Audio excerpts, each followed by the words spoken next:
Welcome back, everybody. This is the Royal Family Podcast. We have a fun episode today, Tyler. We're going to be doing some current thoughts and kind of discussing what's been going on with the KC Current. Incredible. Happy to be here. Super excited for this season. Super glad that it's the only Kansas City soccer season. Yeah, we won't talk about our male counterparts in the soccer department. At least we got the Current. At least we got spring training with the Royals. There are other things we can look forward to. So, starting off with current thoughts, just wanted to hold a moment of silence for Claire Hutton. She's not injured. She's still alive. But she's no longer a member of your Kansas City Current. Yeah, I was taking off my headphones and putting them over my heart as if it was a hat, but then I realized I couldn't hear you. Yeah, that didn't work. Did we do the moment of silence yet? Let's go ahead. We're about to. Let's go ahead. So now we're going to observe that moment of silence.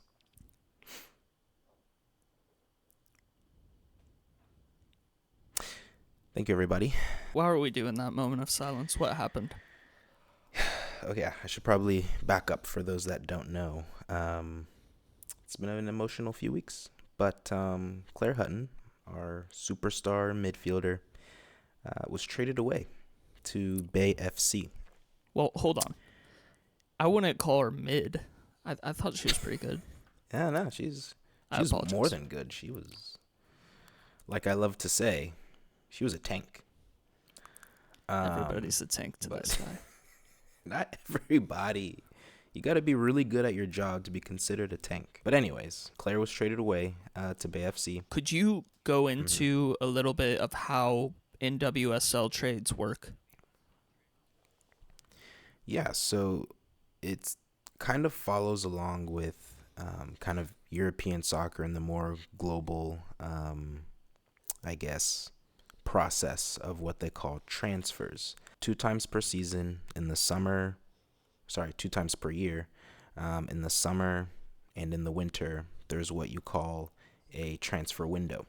So for soccer all around the world, it's when it's kind of like open season. You can trade players away, you can bring new players in from other teams, that sort of thing. It's kind of different from kind of American sports where you trade and you receive draft picks or like other players in return for the player you sent away. Trades for players is possible in soccer. It's just a lot less common. So more commonly what you have are transfer fees. So for example, with Claire, we traded her to Bay FC. There's no other player that came in as part of that trade. Instead, Bay FC sent the Current $1.1 million in exchange for Claire's services and the remainder of her contract. So Claire said on Instagram, Kansas City, thank you, is more of the title of it. She said, saying goodbye is never easy, so this was one of the hardest decisions I've had to make. Thank you, KC Current, for taking a chance on me and believing in me day in and day out. You are the place that opened the door to my first professional contract and truly became a home away from home. To my teammates, coaches, and staff, thank you for pouring your very best into me and helping me grow into the person and player I am today. Coming into a new environment at just 17 years old was beyond scary, but I never doubted the love, trust, and support you gave me from the very beginning.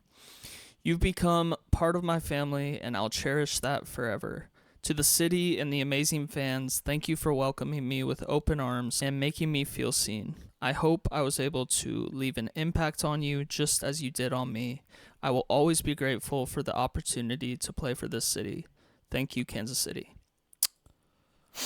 So, that was a nice little heartfelt letter. What did we end up doing with the extra money we got? What we did, we went out, we reinvested that money, and we brought in Croix Bethune from Washington Spirit.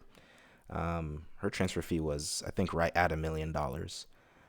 So just a little bit below what we got for Claire, which I should mention the transfer fee for Claire was the second highest in NWSL history, and then Croix was the third highest in NWSL history. I think the first thing that we have to put in context is Croix Bethune is not Claire Hutton's replacement. Claire Hutton is a number 6, a defensive midfielder, as you may recall, a player who helps to organize things, link the defense with the midfield and the attacking play. Croix Bethune is a completely different profile of player.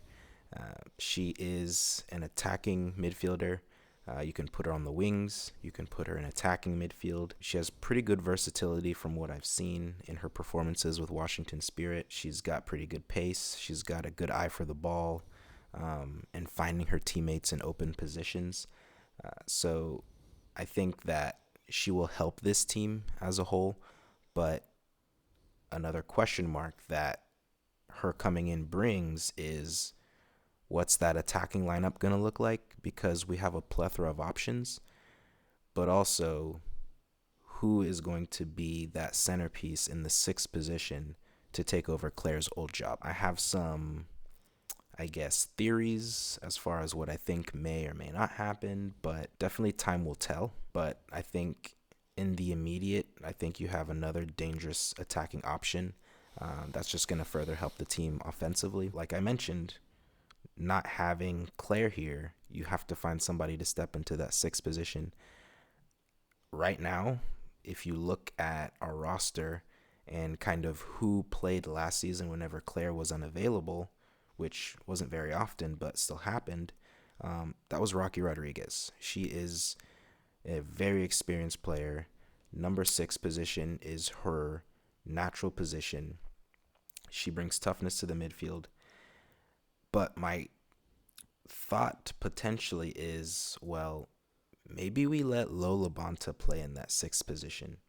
You may say, why would you want the Selly Queen to play a more defensive position? It's not that I want her to not be in there scoring goals, having viral celebrations, but I think with her being more defensive, you create an extra spot in the midfield and in the attack to get all of these players on the field at the same time. We talk about Croix Bethune. We, of course, talk about Temwa Shawinga. Don't forget Michelle Cooper. She's still on the team. Don't forget Dabinia. She is also still on the team. And don't forget Ali Sentnor, who we brought in from Utah Royals last season. She is still on the team. So how are we going to get all of these players on the field at the same time while also having our captain, who for sure is going to be on the field anytime she's healthy? And that's going to be up for coaching staff to figure out how those puzzle pieces fit in together. But I think the Croix Bethune signing is a good signing. I think we made the most of that transfer fee for Claire. I don't think there's a defensive midfield in the entire league that would command that high of a transfer fee, especially in that number 6 position, because it really is an unsung position. It's a position where you don't get a lot of goals, you don't get a lot of assists, but when you look at passing percentages, duels won, and overall team possession, the player that has the highest impact on those numbers is your number 6 midfielder. So Claire will surely be missed. You may not be able to tell it just glancing at the screen or looking at the final score of a game, but her impact was absolutely absolutely just incredible, the impact that she had on our team in a positive way. With the money that we just got and the season starting in like 3 weeks, do you think we will try to replace her with somebody outside of our team? Or do you think we're just going to, like you said, maybe move Labonta over or whoever? Or do you think we're still going to make a move to try to do that, if you had to guess? I don't think we're necessarily going to bring in Yeah, another number 6 type position. I think we're really just going to, in my opinion, maybe let Lowe play the position, maybe let Rocky play the position. There was of course, Bailey Feist is still on the team. I know she's more of a central midfielder, but she could potentially fill up that spot from time to time. I don't really see them bringing in another number 6, but I think they're just gonna see how things go with this season, and if they have to make a change in the summer when that transfer window opens up, then maybe they do something at that time. But I think the roster we have now is what we're going to head into the season with. Okay. So we're talking a little bit about Croix Bethune, Georgia native. She was the 3rd overall pick back in the 2024 NWSL draft. That was the same draft that Ali Sentnor was taken in, number 1 overall. So if we could maybe try to create some parallels, just thought it should be known that in the 1984 draft, NBA draft that is, Hakeem Olajuwon was the 1st overall pick. Michael Jordan was the 3rd overall pick. I'm just saying, we have the 1st and 3rd overall players from the same draft. Who knows? Maybe it'll turn out well. Jordan and Pippen, maybe. Who would be the Pippen? It's not Tim. Tim was not a Pippen. Well, no. Well, Tim was the Jordan, of course. I was calling Croix the Pippen. I know you said Croix be the Pippen, yeah. Hakeem, so I wasn't trying to be confusing. No, what about baseball? In baseball terms, let's say the Royals, since this is technically a Royals podcast. Sure. What would be an equivalent to losing Claire and gaining Croix? Would it be like losing Kyle Isbell and gaining, let's say, maybe a Nick? Wow, that is a terrible name that man has. Wow, I don't think I can say that. Kurtz. Yeah. Is this something like that? I mean, Kyle Isbell is not as valuable as Claire is to our team, but I'm just going based on defense and whatnot. Yeah.